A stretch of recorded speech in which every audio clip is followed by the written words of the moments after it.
Welcome back. You're watching a Center Stage special broadcast being brought to you from the Mount Carmel College in Bangalore.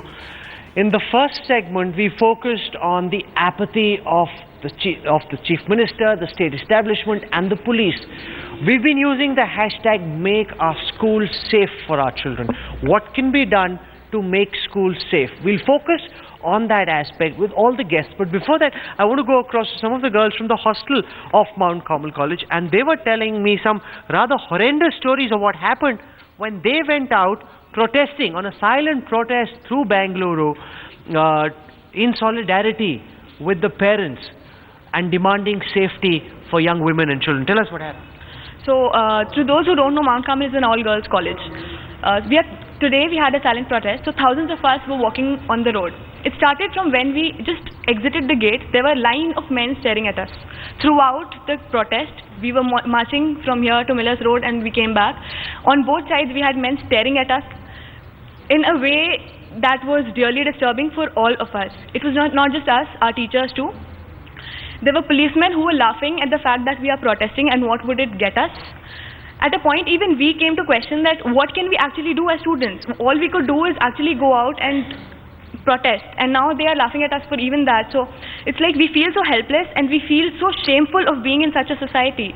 According to me, what we need to do as society is to tell our girls to dress up properly. We should tell our boys to know how to behave in front of a girl. Now, this is very disturbing, because if you can't even protest in peace, there can't be anything worse than that. Today, during the silent rally, I saw guys commenting on my teacher's body. And I don't know if that's disturbing.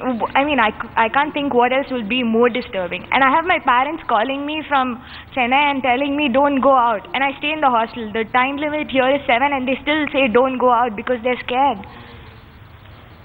During the rally, there were the guys, they were laughing at us. They were clicking photos of us. They were, instead of understanding what we are doing for, we are standing for a cause, they were actually checking out the girls, each and every person, how they are. They don't know how to behave. Initially, when our student government representatives went to the High Grounds police station yesterday to ask for permission for this, they were actually questioned about why this should happen. I mean, they were told this is not going to help really much.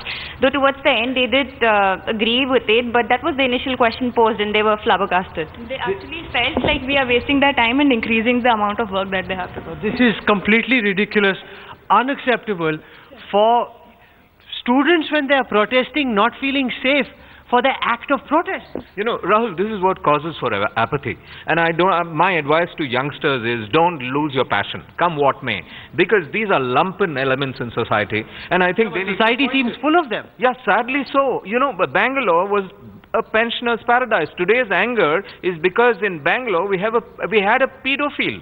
You know, when we use the word rape on this incident of this 3-year-old child, I'm upset. You know why? Because this is not rape. This is an act of a pedophile. It is 20 times worse than a rape. And I think if this kind of thing can happen, we need to go after these guys. And I think these youngsters must retain their passion and forget society. No, but it's very difficult to keep passion going when you're being traumatized when you're out on the roads, man. Sickening. I would rather advise all our lady students in the entire state to come out. Let us see what these men will do. Let us teach them a lesson. Do they think that we are only puppets in their hands and then they can use their power?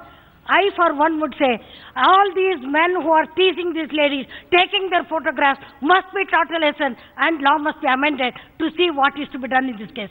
I would like Mr. Sherlock Holmes is here. What he did, I want to tell you. He encountered the rapist in the daylight. Ask him how he did it. We want such people. I don't know why Mr. You are keeping quiet. So there's something very wrong with the attitude of the police as well. Asking the student representatives, why are you protesting? Protests will change nothing. There's something very perverse about the mentality of our police as well. You know, it is their right to protest. Now, in the entire Bangalore city, it is a kind of panic is prevailed.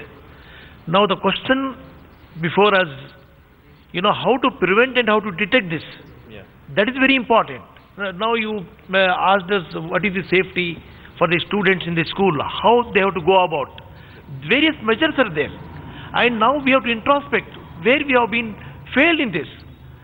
Earlier I told you that police doesn't know the latest laws and the latest rulings because there is shortage of police force in Karnataka state. And due to this, they are not getting refresher course. They do not know anything. In a Fritherton case, the sub-inspector of police doesn't know the amendment of the section 166A. And you know, the police should be friendly with the public and they should have two faces. One is the humanitarian face, and number two is the face of monster. I want to go back to the parents over here. Very, very disturbing tales, ma'am. And in a situation like this, when a protest is literally disrupted by goons, and also police personnel being so insensitive, is there any hope at all? This is for an Indian woman. This is nothing, right? We have been living through this. Tell me what has happened. A case of a 6-year-old being raped, a 3-year-old being raped. Today it's been 20 days, and I've heard so many other horror stories of similar cases happen. 2 years, 6 months, 8 months. Nothing has happened. Do you really think that something is going to happen? Do you really think this is anything big? I have been grown up in the country like this. We have been used to it. But then this is something where even I cry loud. Even that is not listened. We are just moving from one place to another, talking to one member of a parliament to another parliament, pleading in front of one person, saying that we need mercy. At least look at my kids. My kids are going to go to the same school tomorrow. How do I send my kids? But then everybody is closing their eyes and telling us, no, everything is going to be okay. Just wait. We are working towards it. What are you working? You're working towards making me sure that I close my eyes and tomorrow something else happens. Another girl of the school gets raped or any other school girl raped. We are living with it, Rahul. This has been our reality and nobody is really bothered about it. Enough is enough. See, thousands of parents went on a protest, on a very peaceful protest on Saturday. And we also submitted our demands, our agenda to the Commissioner, but today is Tuesday and we have no updates from the police, from the management. We are completely confused. We don't know what to do. We just get a message from the school every evening saying the school is closed tomorrow. But we don't know what is the progress, who's the culprit, like are we making any progress at all?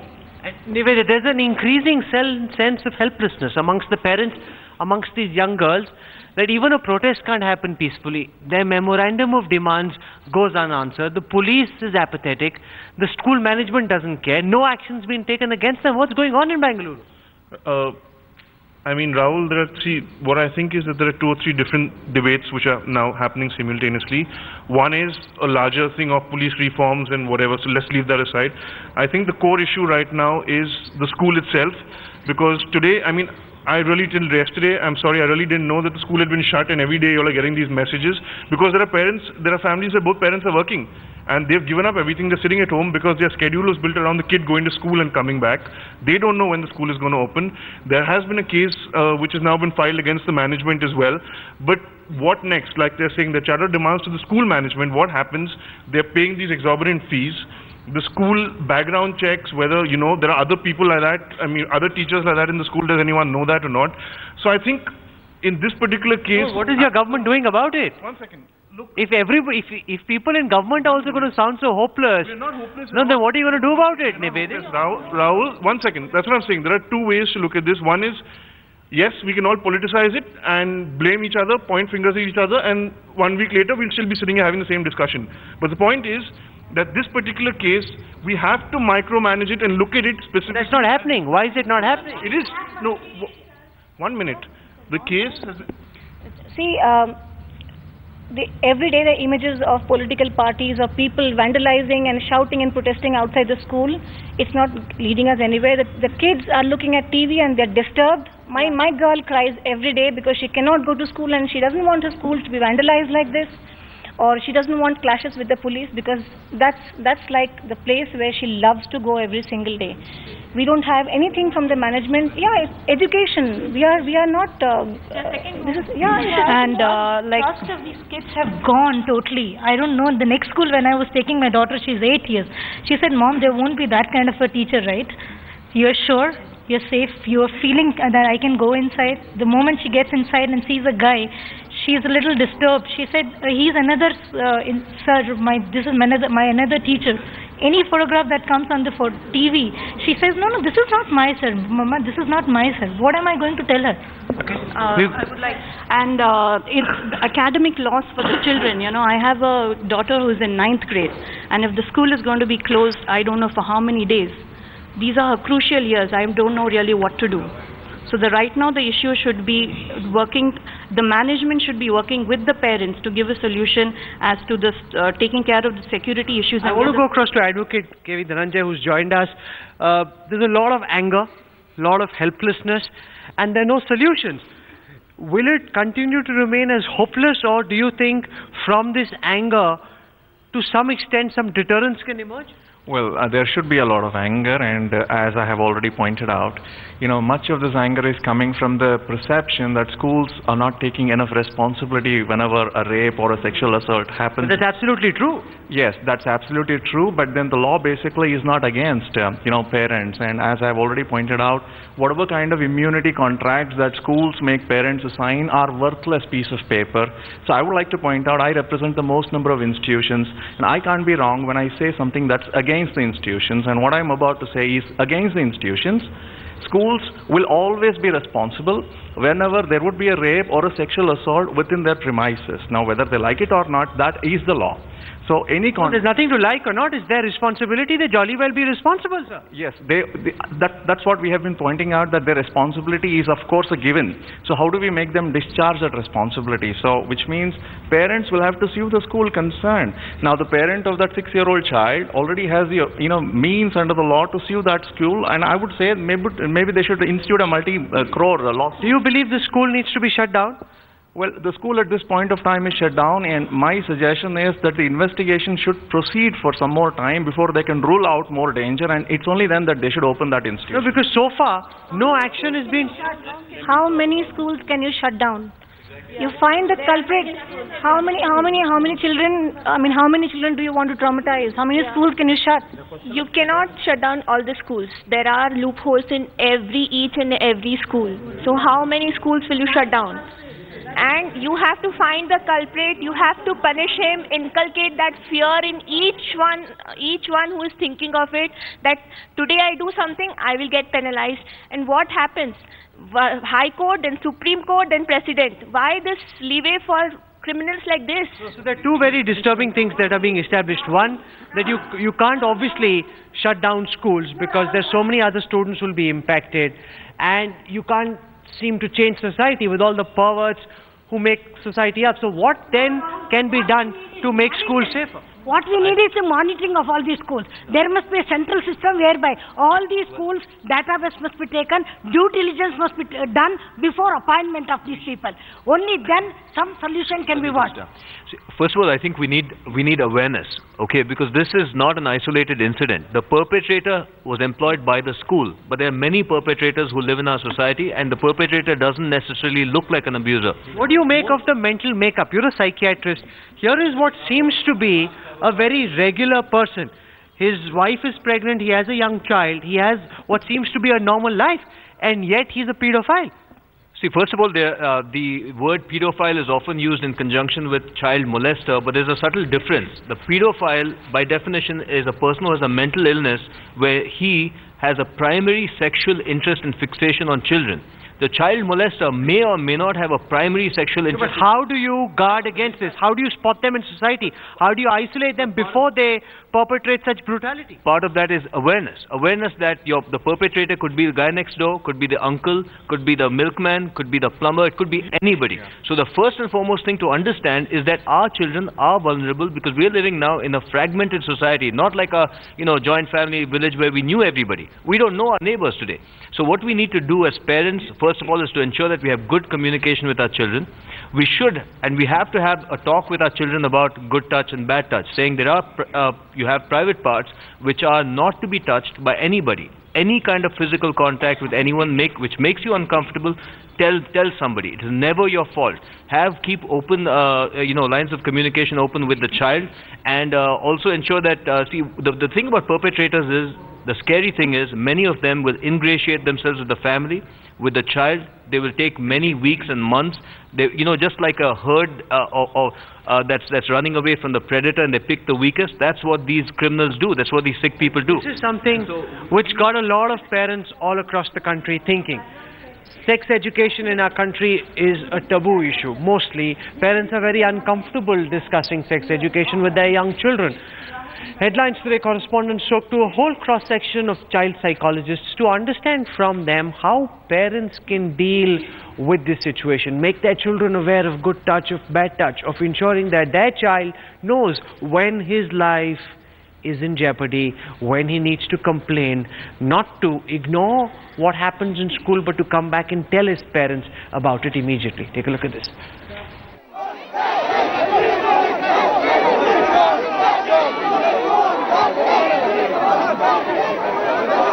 The nation is shocked, and protests in Bangalore keep the focus firmly on bringing the culprits to book. But at the center of all the commotion is the welfare and well-being of a 6-year-old girl child. An innocent victim to one of the most traumatic invasions of privacy with potential to scar her for life. It is a trauma that continues because the demands of investigation keep it alive. Experts say that much caution and sensitivity is required in how the child is interrogated. First of all, she should be with her parents or some adult whom she confides. It could be mother, father, or anybody. And also there must be a counselor or a psychologist along with the police, so that the counselor sees that the questions are asked in such a manner that a child is able to give answers properly. Not just very young children, but the events in Bangalore have struck fear into the hearts and minds of older children too. And trust deficit between a child and her mentor becomes the first victim. I'm scared after hearing these news. 6-year-old girls, 7-year-old girls are raped. It's shocking. It's really very shocking to hear all. The events in Bangalore have raised questions not only about how schools function, but also about what constitutes education. The demands have been there that children from an early age should be guided into understanding concepts such as good touch and bad touch, the first steps towards sex education. These days children are very aware. They are very communicative, vocal about their experiences, and they communicate very well with the parents. The first thing is the parents should tell them that what are private parts. These parts, nobody should touch them. Only they can touch, or their parents can touch when they are taking bath or when they are in the toilet. Okay, so this kind of information should be given. Secondly, they should be they should be given so much confidence that when somebody touches them, they should shout, or they should not let them touch. The 6-year-old child in question is suffering, and justice needs to be done. But there is a larger question facing not just Bangalore, but the entire country. How long before the system is revamped? How many more such children need to be traumatized before the system can be cleansed? The rules and studies and research exist, but implementation and compliance remains weak or mostly non-existent. With Rishika Badua in Delhi and Pratibha Raman in Bangalore, Shujoy, Headlines Today. Let's ask the parents that we have over here at Mount Carmel. Do you think, ma'am, that sex education is something that will help children become more aware and ensure that if something like this happens, they immediately come and report to their parents? Yes, they can report, but only after the incident happens, right? So even if we educate the children about sex education, what chance does a little girl, a 3-year-old girl, stand against an adult grown-up man? That's not the only solution. We need to educate the children, we need to educate the men, we need to have background checks in schools before we employ. The schools employ the staff. They need to see who these people are. But just yesterday on our program, we had a gentleman called Naveen Chug, and he told me rather disturbingly that schools don't want to spend money doing these background checks, because each background check apparently costs 2,000 rupees, and they want to save that money, and therefore somebody who's been fired from Dean's Academy because of exactly the same crime gets employed in this other school. and nobody does any background check about him. So he actually is roaming around where he should have been isolated and ensured that he was kept miles away from children. That's true, and we certainly condemn that. But even otherwise, let's say a school is very determined to ensure that it does every kind of a background check. The problem is there is simply no reliable way for it to know if the person who seeks employment is not really, a gym instructor who happened to rape a 6-year-old, mentally challenged. No, but I'm sorry, I don't agree with that. If you look at the new prevention of crime, prevention of children sexual assaults, right? You have provisions in that law which ensure that the moment a case of this nature comes to light, you report about it. And if that law in 24 hours, and if you follow that law, then Mustafa would have been spotted earlier and kept away from schools. No, any individual, the minute they come to know of any incident like this, has to, under the POCSO Act, has to report within 24 hours, and action has to be taken because it's a non-bailable offence, and there's punishable offence even to the person who doesn't report it. No, but what's the point of having laws which are not followed? How many people over here even know about the existence of a law called POCSO and know what needs to be done to follow it? I would say that should be a three-pronged approach to this whole problem. I've been listening to this. This is my first talk over here. So on a short-term basis, we should focus on the school getting operational. On a mid-term basis, we should focus on the law and jurisdictions, because we know going by the past, it takes its own course. Like getting the accused punished or modifying the laws in terms of school taking the ownership, this would take time. So it can be a mid-term approach. And on a long-term approach, we can think of how we can make Bangalore as a city safe. So these are the 3 steps, I would say. On a short-term basis, what we can do for the school is that, yes, make it open as soon as possible, because that is... Do you believe the school management needs to be acted against strictly? Yes.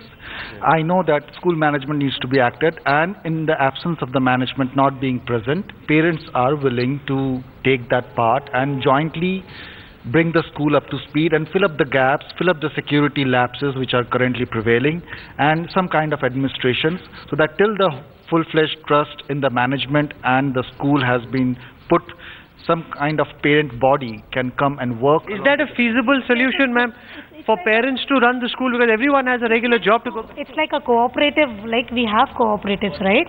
For few days, for the security of our kids. In any case, we are right now also more or less doing something. So let's have a governing body which consists of parents as of now. Maybe over a period of time when we develop confidence over the new management or new people get in, yes, we can slowly and gradually give our role to them. But then... I think this is one of the systems which works really well in the West, the PTA system, where parents are involved with the governing of schools, so that if a parent has a problem, they can call up and pick up the phone and talk to another parent who would understand their point of view versus trying to get through to the management or the principal or a director. So I think that is something which, again, school managements in India want to push that down. They don't want to let that happen. That is something where parents today need to really pull out and say, we want to be involved with the running of the school, because our children But the management also, at the end of the day, is made up of people with children. But there's so much crass commercialization going on in the school education business that they don't care about the safety of children. They're only interested in making their 1.5 to what's the fees at the school, man? Lots. It's a huge amount. Okay, so 1.5 lakh, 2 lakh, I don't know, maybe more. But if that's how much they're charging, they're frankly only interested in their top line and their bottom line. How do we change that? Yeah, I think it's difficult but not impossible to change it. You know, this whole notion of romanticizing schools like the Vidyar school has taught us a lesson now. Here is a case where, as this lady rightly said, chaps have come to know that an event occurred, a terrible, hideous event occurred there. For 10 full days they are silent about it, they suppress the information. Not only the POCSO Act, but under the Indian Penal Code. Okay, now on the enforcement of what we call the anti-capitation measures, etc., nothing has succeeded until now.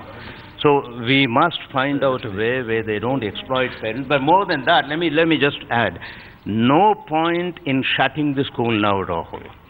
That doesn't help. There are 5,000 to 6,000 children there. Okay. But I think we'll place an officer of the education department in that school. I'm sorry, I have no faith in officers of the government, okay? Their attitude is completely wrong. I think the education department must swing into action with a number of measures in order to control the situation. Second is the insensitivity of the police in any of these matters.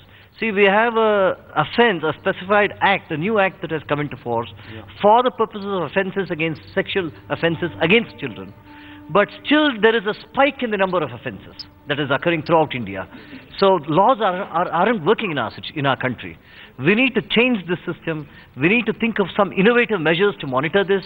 And I think politicians must not be averse to bringing in new thoughts into this, in the technology. But vandalizing school property is not what politicians... No, the protest is going on to make the management responsible. Here in this instant case, what management did, one, they have delayed in filing of the complaint. There is a law, that is the 201 of Indian Penal Code, that is the concealment of the evidence. They have burnt the offence. Yes. So we have to prosecute. If we prosecute one management, this awareness will go to the entire Bangalore city. So this, we have to do it. And number two, before appointing the employees, they have to verify. They have to do the verification. They have to verify the antecedents. In every application, when he applies, there is a column whether you employed anywhere before joining this institution.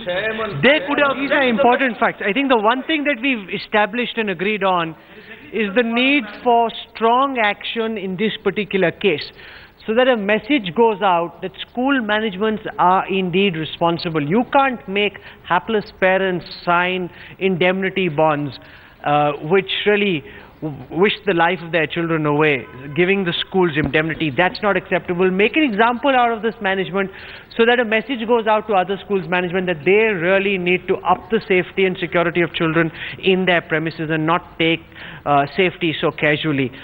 Headlines today will be here all through the day tomorrow. We'll have another edition of Center Stage from Bangalore, focusing on the gruesome rape and what needs to be done to ensure that what happened in this school is not repeated. And criminals like Mustafa are given the strictest punishment, so others like them know that this is not acceptable. It's a mixture of hopelessness here, anger, but that hopelessness, that anger must translate into concrete action. We'll chase the administration, we'll chase the cops all through the day. We'll get you our reports and we'll see you at 9:30 p.m. once again, live from Bangalore tomorrow evening. Thank you very much for joining us on this broadcast. Thank you to all our guests for joining us. And we hope that some of what's been spoken of and discussed is also turned into action. It's not just mere words, there's also action. And I seriously hope that you go back and tell your boss, the Chief Minister, that what he did is completely unacceptable. Don't just protest on the show. Go back and have the courage to do that and tell him that what he's doing and saying is not okay. Well, if we have you back tomorrow, we will then see whether or not you told Siddaramaiah, because he can't be sleeping and he can't be casually wishing away these questions. It's it's your responsibility, Mr. Siddaramaiah, and the people of Bangalore and the people of Karnataka are looking up to you for action, not wanting you to sleep on the job. That's where we end this broadcast tonight. Look forward to seeing you at 9:30 p.m. tomorrow evening. From all of us here, good night and goodbye.